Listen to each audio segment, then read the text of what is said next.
Hi, this is Taylor Garvin with Taven Night Photography, and on this tutorial I'm going to show you hue and saturation in the adjustments panel. This will be a masking tool, and it is very useful. As you can see here, we have, if you did the last tutorial on curves, I'm still working with the same picture, and I'm just going to go ahead, going to open up down here in the adjustments, and I'm going to go up to hue and saturation. And let's just, for the heck of it, you have three bars. You have your hue, you have your saturation, you have your lightness. For the most part, I just play around with the saturation. So for the sake of the tutorial, let's just really oversaturate. I'm bringing it up to, let's say, plus 23. So it's, I mean, the field is completely oversaturated, but I want to play with that. Next step, I'm going to invert this just like we did in the curves. If you did not do the curves tutorial, don't worry. These are pretty much two separate tutorials. If you don't want to learn curves, just stick with this. So we're going to invert the mask once again by compressing Command I to invert the mask. The mask is now black. I'm going to go ahead and get my paintbrush. I'm going to press B for brush. Let's see, I'm going to put the opacity, I'm just going to leave the opacity at 100 for this. Put the brush softness at 0%, and I'm going to go around this whole field and just start really greening it up. It doesn't matter what kind of picture you're working with. If it has color, it's going to work. So I'm just right here, go ahead, and I am just brightening it up a bit. It's not a big difference, not as bad as I expected. Going over the entire field right here. Real green. Okay, I'm going around the bank over here. It's not a huge difference, so let me actually bring up the saturation a little bit more. Maybe I kind of had it oversaturated to begin with. Coming around here, and you can really see it. Actually, right around here you can really see it. Let me go ahead and click the eyeball again, and that's before. This is after. I'm going to come over here, mess with these, just around the bank. So pretty much, at this point we're making a painting. It's not really what I call a picture. Brighten that up. I'm going to just come around these little bushes here, brighten those up. All I'm doing, once again, painting with white. That is the foreground color, and black is your background color. So if I want to go back, of course, I can just press X, and that will make my background color black, and I can go over areas I painted, and that takes it off completely. So I can turn these bushes back to the way they were. Now I'm going to hit X again, go back to the paint. I kind of like the bushes this way. And I'm going to go up to this whole hill right here. Just really green this up some more.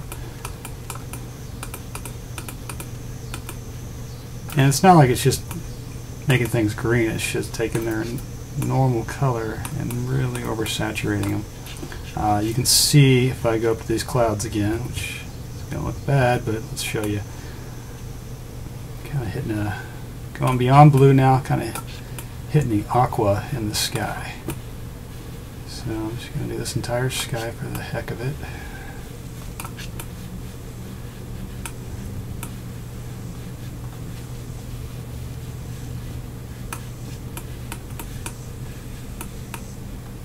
Okay, so that worked, and you know what bothers me is this hill back here. It's got this blue cast over it, so I want to make sure I didn't paint over that. I'm going to hit X again, go back over it, and yeah, I painted a little bit over, but it's still there. So what I'm going to do is I'm going to make another hue mask. So going back to your adjustments button, hue and saturation. I'm going to this time bring the saturation down a bit, and I'm just looking at my screen and I kind of know, okay, this is what I'm going for saturation wise. And then I'm just going to invert it, bring it back to normal, and once again I'm going to put my white on the foreground, black on the background, and I'm just going to drag over this mountain area. And there, yep, got rid of most of this blue here. Looks much better to my eye. Going to do the same over here where this dark hill is. Just take out colliding color temperatures. Oop, too far. Just gonna Command Z to take that out.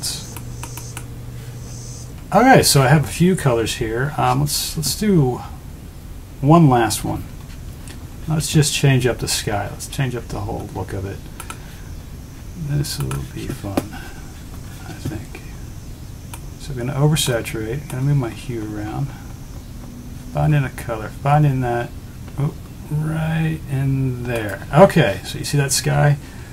And since the clouds are just white and dark, it's not changing the color of them. You know, I can see a little bit of orange in there. So I'm going to invert that.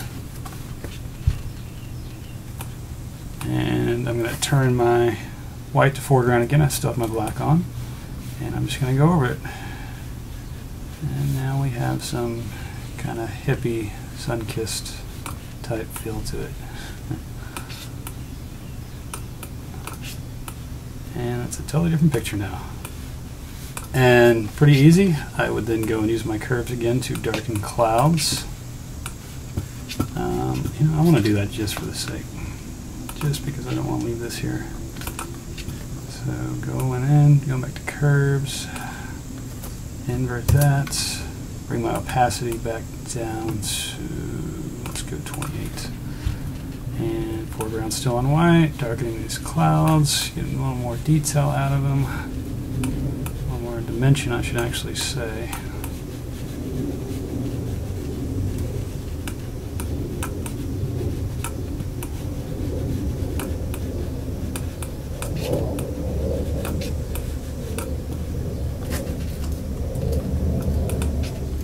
Go back to black, fix that, fix that.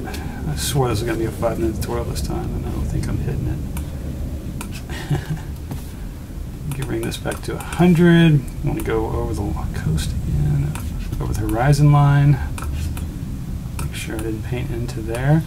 And there we have it. A very ugly scene. I could still go back, change that sky if I wanted to.